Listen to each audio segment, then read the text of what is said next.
The day my husband asked for a paternity test, I didn't feel angry. I felt replaced. Like I'd already been edited out of his future. People think betrayal always comes with shouting, slammed doors, or dramatic confessions.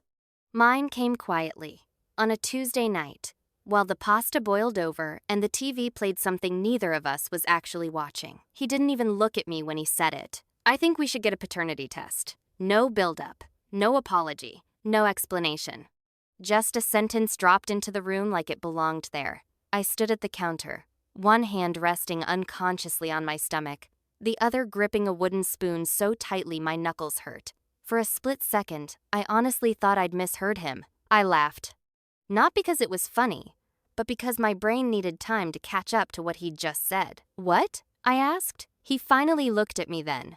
Not angry, not defensive, careful. The way people look when they're trying not to say too much. "It's not a big deal," he said. "It's just reassurance." Reassurance. I was 6 months pregnant with his child. We'd been married almost 2 years. Together for 5. Reassurance from what? I asked him if he thought I'd cheated.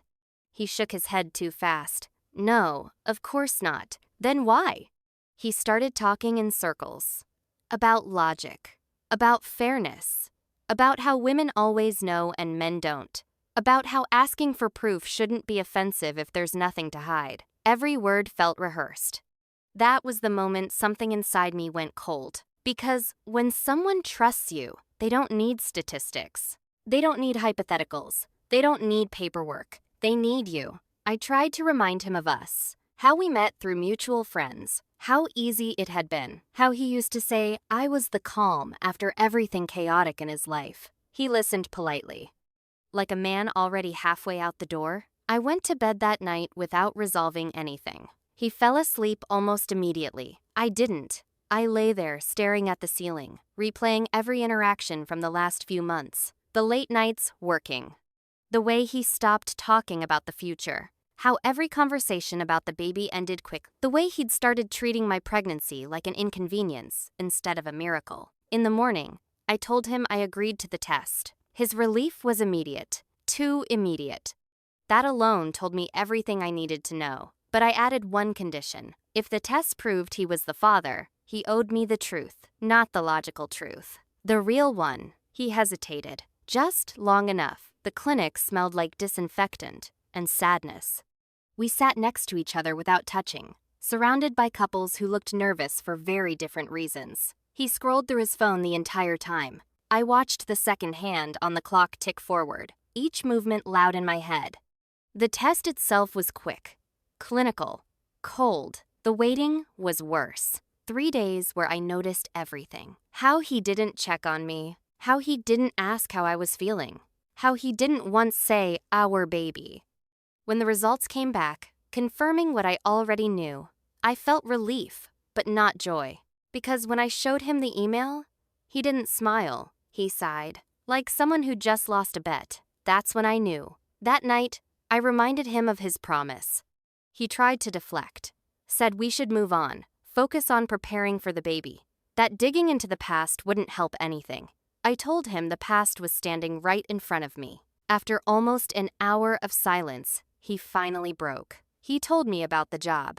Not local, not even the same country. A life-changing opportunity. A clean slate. He'd been interviewing for months, planning quietly, imagining a future that didn't include me or a child. He said he didn't know how to tell me, that he didn't want to hurt me, that he was waiting for the right time. Then I got pregnant. And suddenly, his quiet exit became a scandal waiting to happen. Leaving a pregnant wife doesn't make you brave. It makes you cruel, unless the baby isn't yours.